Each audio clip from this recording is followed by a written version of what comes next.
डायन चलते चलते एक बड़े से पेड़ के पास पहुंचती है। हे जादुई छड़ी, मुझे इस पेड़ के भीतर ले चलो। इतना कहते ही बुढ़िया अपनी शक्तियों से उस पेड़ के खोखले तने में प्रवेश करने की कोशिश करती है। अरे ये क्या, मैं इस पेड़ के अंदर जा क्यों नहीं पा रही हूँ? अरे दुष्ट डायन, तुझे क्या लगता है तेरे जैसी दुष्ट डायन इस पेड़ के अंदर जा सकती है? तो ये तेरी भूल है। इस वृक्ष के अंदर सिर्फ वही जा सकता है जो सच्चा और ईमानदार है। अच्छा, तो ये बात है, इसी वजह से आज तक मैं इस पेड़ के अंदर नहीं जा सकी। अब मुझे कुछ भी करके ऐसे इंसान को ढूंढना ही होगा। इतना बोलकर डायन वहाँ से गायब हो जाती है।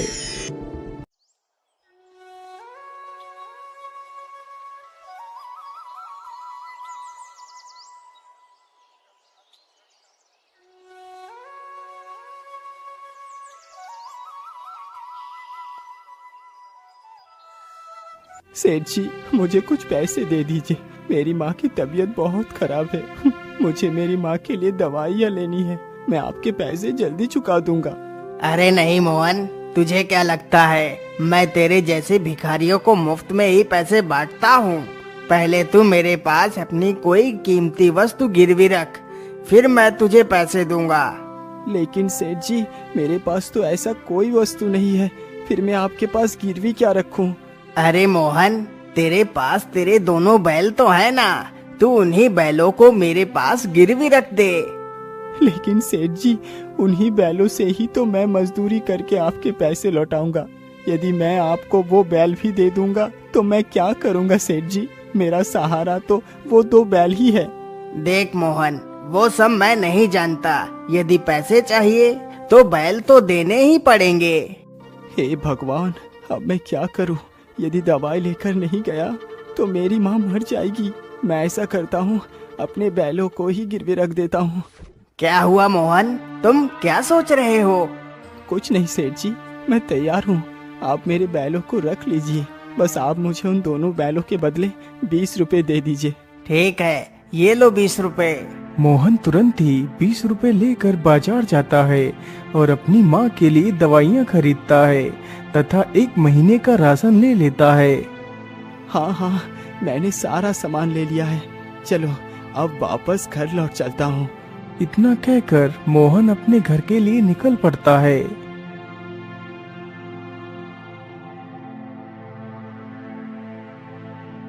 मोहन जल्दी ही अपने घर पहुंच जाता है। देखो माँ, मैं तुम्हारे लिए दवाइयाँ और पूरे 1 महीने का राशन ले आया हूँ। लेकिन बेटा, इतने सारे पैसे तुम्हारे पास आए कहाँ से? माँ, हमारे पास और कोई दूसरा रास्ता नहीं था, इसीलिए मैंने अपने दोनों बैलों को सेठ के पास गिरवी रख दिया। माँ, मैंने सोच लिया है कि मैं आज ही शहर को चला जाता हूँ और पूरे 1 महीने तक शहर में ही पैसे कमाऊंगा। फिर वापस अपने गांव आ जाऊंगा और अपने दोनों बैलों को वापस ले लूंगा। अच्छा ठीक है बेटा, तुम्हें जैसा भी ठीक लगे वैसा ही करो। अच्छा माँ, अब मैं चलता हूँ। तुम अपना ख्याल रखना, मैं जल्दी ही लौट कर आऊंगा। इतना कहकर मोहन पोटली में कुछ सूखी रोटियां बांधता है और शहर के लिए निकल पड़ता है।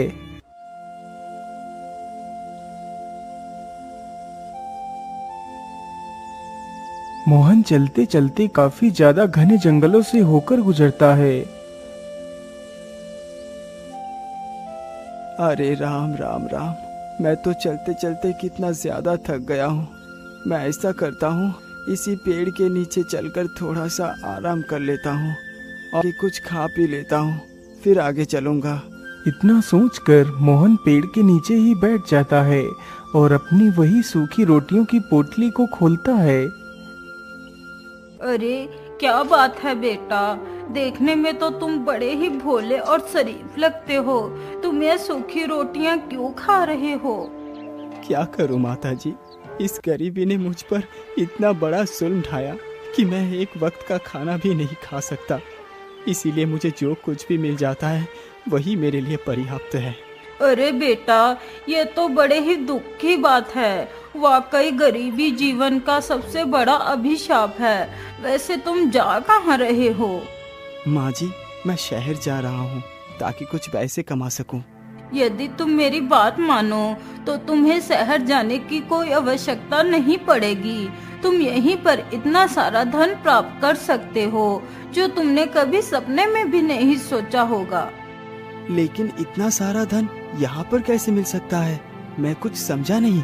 बेटा, इसके लिए तुम्हें ज्यादा कुछ नहीं करना। तुम उस बड़े से पेड़ को तो देख रहे हो।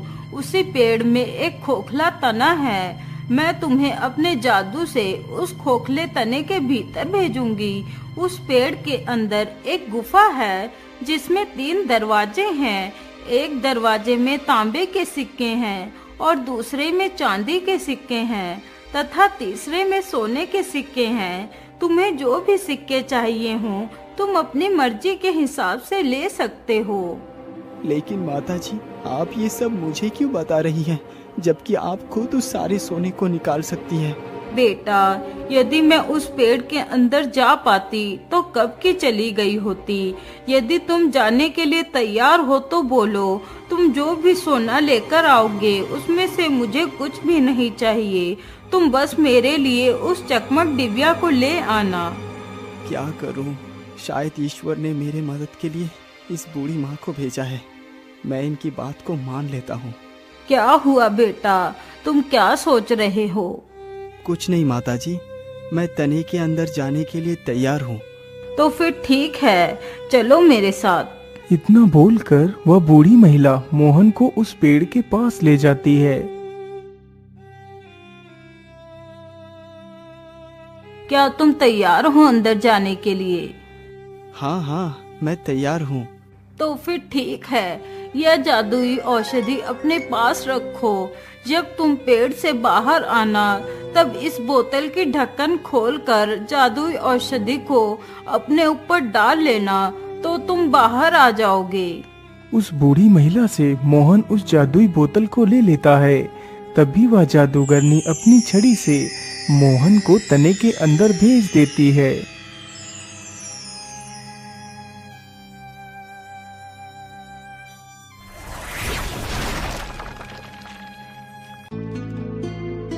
अरे बाप रे बाप, ये गुफा तो कितनी बड़ी है। चलो मैं जल्दी से उन 3 दरवाजों को ढूंढता हूँ। इतना कहकर मोहन गुफा में इधर उधर घूमने लगता है।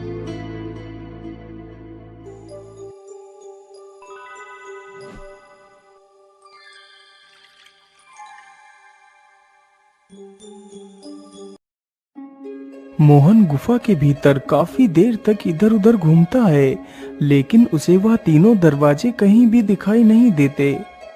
ओहो, इतनी देर से मैं इस गुफा में घूम रहा हूँ, लेकिन अभी भी मुझे वो 3 दरवाजे नहीं मिले। पता नहीं वो 3 दरवाजे कहाँ हैं। मोहन इतना कह ही रहा था कि तभी उसकी नजर नीचे जमीन पर पड़ती है।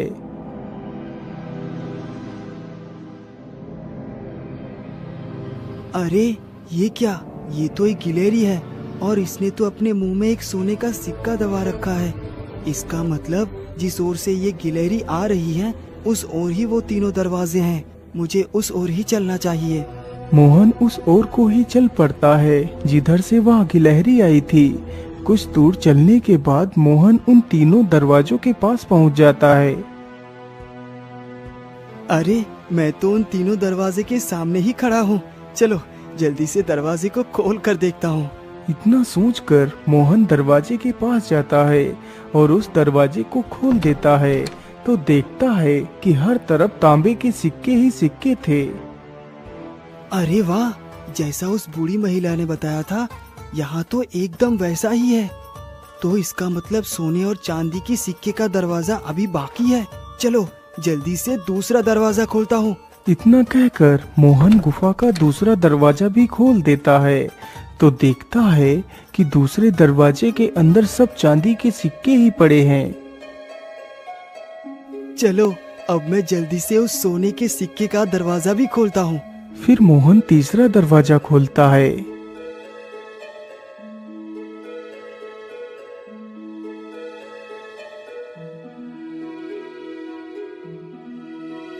अरे बाप रे बाप, यहाँ तो सब सोना ही सोना है। कहीं मैं कोई सपना तो नहीं देख रहा? अरे नहीं नहीं, ये कोई सपना नहीं है, ये हकीकत है। चलो जल्दी से मैं सोने के कुछ सिक्के ले लेता हूँ। मोहन जल्दी जल्दी सोने के सिक्के अपनी पोटली में भरने लगता है। हाँ हाँ, इतना सोना मेरे संपूर्ण जीवन के लिए पर्याप्त है। वैसे मैंने सोना तो ले लिया, लेकिन वो चकमक डिबिया कहाँ है? तभी उसकी नजर एक चमकदार वस्तु पर पड़ती है। अरे वाह, ये तो कितना चमक रही है। मुझे तो लगता है यही वो चकमक डिबिया है।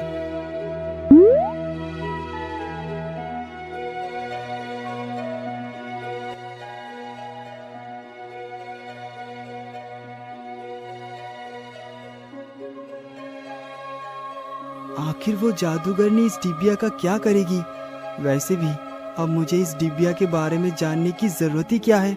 अब तो मैं कितना अमीर बन चुका हूँ। चलो अब इस पेड़ से बाहर निकल चलता हूँ। इतना कहकर मोहन उस जादुई बोतल के ढक्कन को खोलकर उसमें भरी जादुई औषधि को अपने ऊपर डालता है।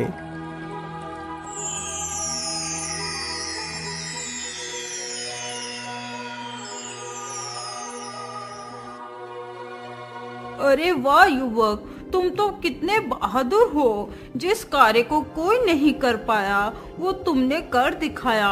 लाओ लाओ जल्दी से मुझे ये चकमक डिबिया दे दो। इतना कहते ही वह जादूगरनी उस चकमक डिबिया को ले लेती है। वैसे आप बुरा ना माने तो मैं आपसे एक बात पूछना चाहता हूँ। हाँ हाँ युवक, पूछो, तुम क्या पूछना चाहते हो? मैं बस ये जानना चाहता हूँ कि आखिर ऐसा क्या है इस डिबिया में जो आपने इस डिबिया को ही चुना? अरे युवक, तो इस डिबिया के बारे में ना ही पूछ तो ठीक है। अच्छा अब मैं चलती हूँ। इतना बोलकर जादूगरनी गायब हो जाती है।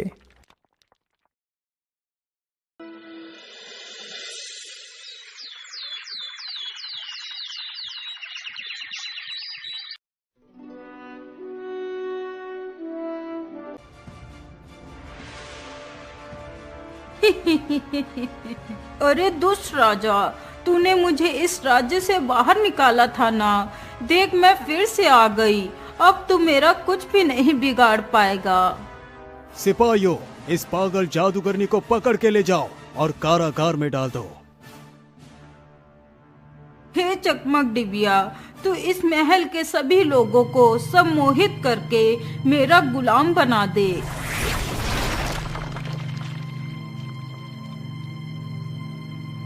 राजमहल के सभी लोग उस जादूगरनी के वश में हो जाते हैं।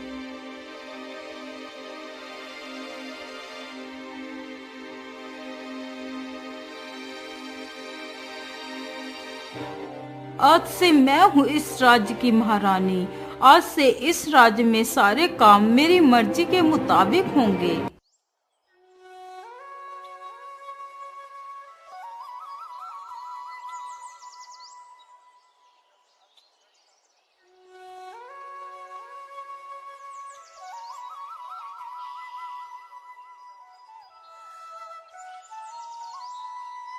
आज तो शिकार ढूंढते ढूंढते कितना समय गुजर चुका है, लेकिन अभी भी कोई शिकार दिखाई नहीं दिया।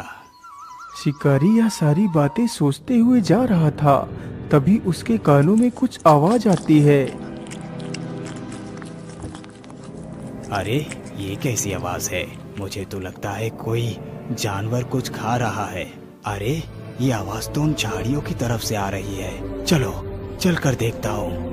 शिकारी चुपके से झाड़ियों के पीछे जाकर देखता है तो एक सुअर तरबूज के कुछ फल खा रहा होता है। अरे वाह वाह वाह, शिकार तो मिल गया। इसका शिकार करने के बाद तो मुझे पूरे 1 हफ्ते तक शिकार करने की कोई आवश्यकता नहीं पड़ेगी।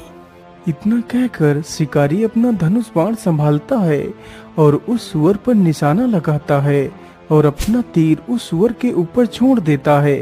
तीर छूटते ही सुअर के शरीर में जा लगता है। तभी सुअर अपनी पूरी शक्ति के साथ वहां से भागता है। सुअर को भागता देख शिकारी भी उसके पीछे पीछे भागता है। सुअर भागते भागते एक किसान के खेत में जा गिरता है। जिस किसान के खेत में सुअर जा गिरा था वह किसान बहुत ही कपटी था। अरे बाप रे बाप, इतना बड़ा सुअर मेरे खेत में आ गिरा, आनंद ही आ गया, आज तो मेरी दावत ही हो गई है। इतना कहकर किसान उस सुअर को अपने कंधे पर उठा लेता है। तभी वहाँ पर वह शिकारी भी आ जाता है। अरे भाई, ये शिकार तुम कहाँ ले जा रहे हो? ये शिकार तो मेरा है, इसको मैंने मारा है। अरे नहीं भाई, यह शिकार मेरा है, क्योंकि यह शिकार मेरे खेत में आकर मरा है, तो इसलिए यह शिकार तो मेरा ही हुआ ना। अरे नहीं भाई, आप ये कैसी बातें कर रहे हैं? ये शिकार तो मैंने किया है, इसीलिए ये मेरा है। नहीं, यह शिकार मेरा है, मैं इसे नहीं दूंगा। इसी बात को लेकर दोनों में काफी ज्यादा बहस हो जाती है।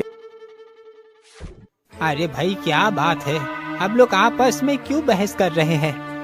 अरे देखिए ना भाई, इस सुअर को मैंने मारा है, लेकिन ये व्यक्ति मुझे मेरा शिकार नहीं दे रहा।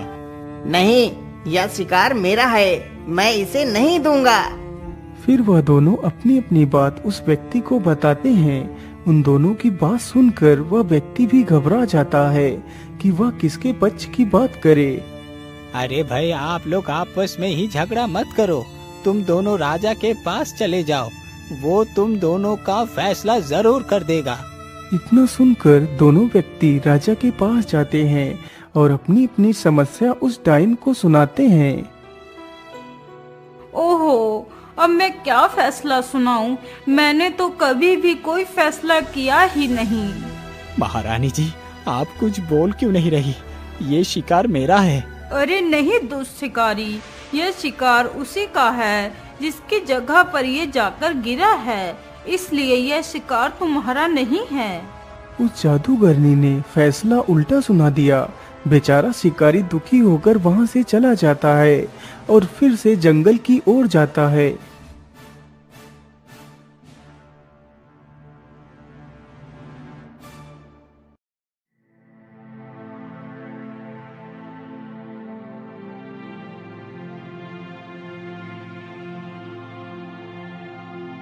अरे भाई, क्या बात है? आप इतना उदास होकर क्यों बैठे हैं?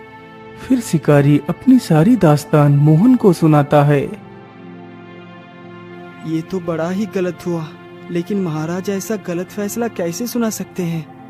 अरे भाई, फैसला महाराज ने नहीं, बल्कि एक बूढ़ी महिला ने सुनाया है, जो अब इस राज्य की महारानी बन चुकी है। लेकिन महाराज के होते हुए दूसरी महारानी फैसला कैसे सुना सकती है? चलो मेरे साथ, जरा मैं भी तो देखूं आखिर नई महारानी कौन आ गई है। इतना कहकर मोहन राजमहल में पहुंच जाता है तो देखता है राज्य की महारानी कोई और नहीं बल्कि वही जादूगरनी है जिसको उसने वह चकमक डिबिया दी थी। अरे जादूगरनी, आप इस राज्य की महारानी कब बन गई? अरे बेवकूफ लड़के, क्या तुझे सारी बातें बताना जरूरी है? तुझे दिखाई नहीं देता कि अब मैं महारानी बन चुकी हूँ। आप महारानी बन गई है, अच्छी बात है, लेकिन गलत फैसला सुनाना ठीक नहीं। अरे बेवकूफ, मैं चाहे कोई भी फैसला सुनाऊं, ये मेरी मर्जी है। मैं जो चाहूंगी वही फैसला सुनाऊंगी। अपनी सलामती चाहते हो तो चुपचाप यहाँ से चले जाओ। इतना सुनकर वह दोनों वहाँ से वापस चले जाते हैं।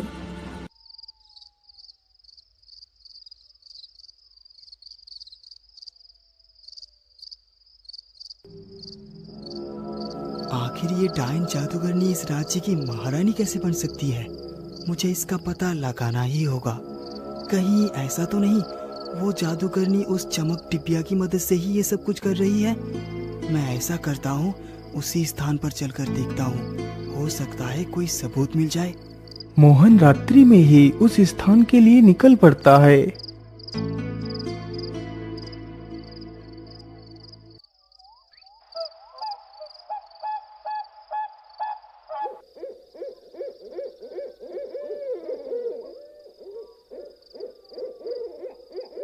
हे जादुई पेड़, मेरी मदद करो।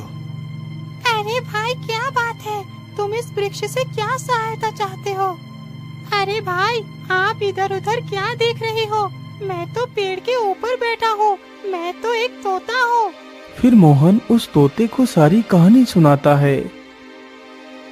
अरे भाई, उस जादूगरनी ने इस वृक्ष की चकमक डिबिया छीन ली, इसीलिए ये वृक्ष अपना सारा जादू खो चुका है।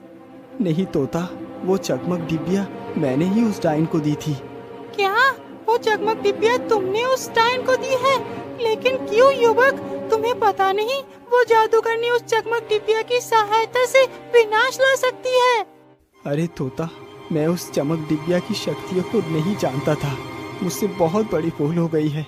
तोता, क्या इस मुसीबत का कोई उपाय नहीं है? उपाय तो वो चमक डिबिया स्वयं है। यदि वो चकमक डिबिया मिल जाए और उस डिबिया को इस पेड़ के खोखले तने में डाल दिया जाए तो सब कुछ पहले जैसा हो जाएगा। लेकिन अब वो चकमक डिबिया हमारे हाथ नहीं लग सकती, क्योंकि मैंने उस डायन को ढूंढने की बहुत कोशिश की, लेकिन वो कहीं नहीं मिली। अरे तोता, मैं जानता हूँ कि वो डायन कहाँ है। वो डायन ही तो हमारी राज्य की महारानी बन बैठी है। अच्छा, तो वो डायन महारानी बनकर बैठी है। अरे युवक, चलो मेरे साथ उस महल में। लेकिन तोता, वहाँ तो सैनिकों का कड़ा पहरा है, हम पकड़े जाएंगे। युवक, तुम चिंता ना करो, तुम महल के बाहर दूर खड़े रहना। मैं उड़कर जाऊंगा और उस चकमक डिबिया को उठा कर ले आऊंगा।